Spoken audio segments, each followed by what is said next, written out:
بسم اللہ الرحمن الرحیم۔ امید کرتا ہوں ناظرین آپ سب خیریت سے ہوں گے۔ آج کی یہ ویڈیو اندلیب باغ حجاز کے چینل سے اللہ کے متعین کردہ فیصلوں کے حوالے سے ہے۔ تقدیر کا قلم جو اس نے انسان کے لیے پھیرا ہے، جو قلم کو حکم ہوا لکھنے کا، تو اس نے جو کچھ لکھ دیا اللہ کے اذن سے وہ کبھی تبدیل نہیں ہوتا۔ اللہ اپنی اسکیم میں مداخلت پسند نہیں کرتا۔ اللہ کسی اور کو اپنے راستے میں حائل نہیں ہونے دیتا، اس لیے اس نے اپنا لقب وحدہ لا شریک رکھا ہے۔ وہ اپنے ٹارگٹ تک بڑے لطیف اور غیر محسوس طریقے سے پہنچتا ہے۔ یوسف کو بادشاہی کا خواب دکھایا، باپ کو بھی پتہ چل گیا ایک موجودہ نبی ہے، دوسرا مستقبل کا نبی ہے، مگر دونوں کو ہوا تک نہیں لگنے دی کہ یہ کیسے ہوگا۔ خواب خوشی کا تھا، مگر یہاں یہ بات قابل غور ہے کہ چکا غم کا چلا دیا۔ یوسف کچھ میل دور کنویں میں پڑا ہے، لیکن خوشبو نہیں آئی کہ اگر خوشبو آ گئی تو باپ رہ نہیں سکے گا، جا کر نکلوا لے گا، جبکہ بادشاہی کے لیے سفر اسی کنویں سے لکھا گیا تھا۔ سمجھا دوں گا تو اب بھی اخلاقی طور پر بہت برا لگتا ہے۔ بادشاہ بنانے کے لیے اسے کنویں میں ڈال کر درخت کے پیچھے سے جھانک جھانک کر دیکھ رہا ہے کہ قافلے والوں نے اسے اٹھایا یا نہیں، لہذا سارا انتظام اپنے ہاتھ میں رکھا ہے۔ اگر یوسف کے بھائیوں کو پتہ ہوتا کہ اس کنویں میں گرنا بادشاہ بننا ہے، تو یوسف کی مخالفت کر کے اصل میں اسے بادشاہ بنانے میں اللہ کی طرف سے استعمال نہ ہو رہے ہوتے، تو ایک دوسرے کی منتیں کرتے کہ بھئی مجھے دھکا دے دو، مجھے دھکا دے دو، لیکن نہیں، ساری کی ساری اسکیم، سارے کا سارا پلان اللہ نے اپنے ہاتھ میں رکھا تھا۔ یوسف عزیز مصر کے گھر گئے تو نعمتوں بھرے بھول سے اٹھا کر جیل میں ڈال دیا کہ ان مع العسر یسرا، کہ ہر تنگی کے بعد ایک آسانی ہے۔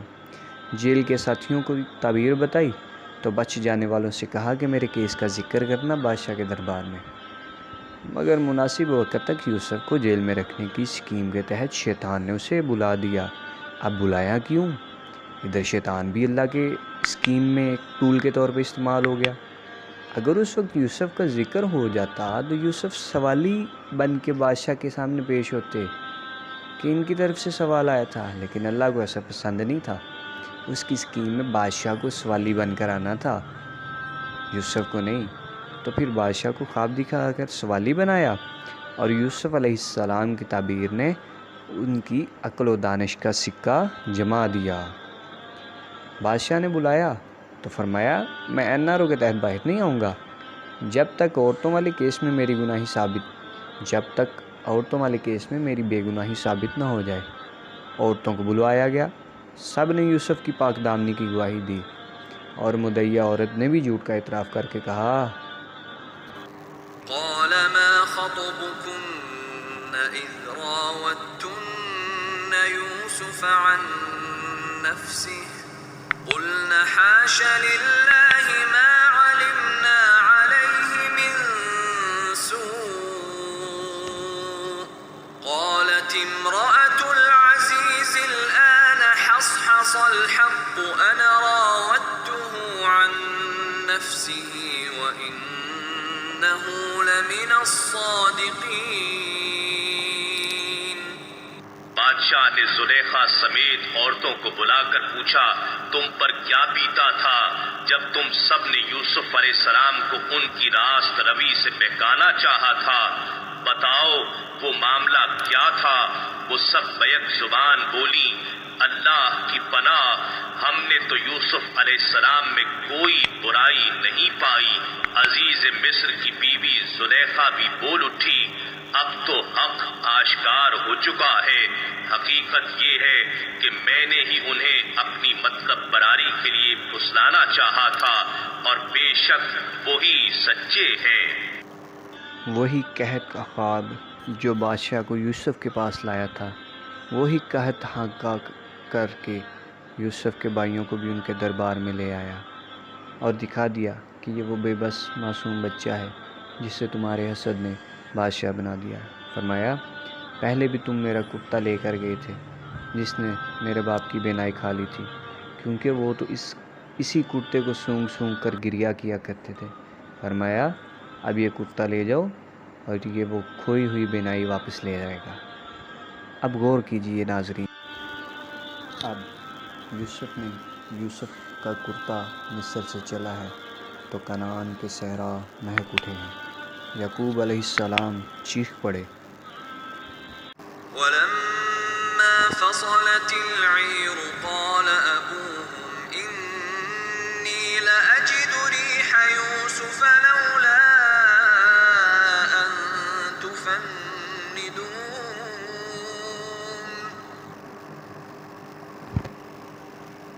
اور جب قافلہ مصر سے روانہ ہوا، ان کے والد یعقوب علیہ السلام نے کنعان میں بیٹھے ہی فرما دیا، بے شک میں یوسف کی خوشبو پا رہا ہوں، اگر تم مجھے بڑھاپے کے باعث بہکا ہوا خیال نہ کرو۔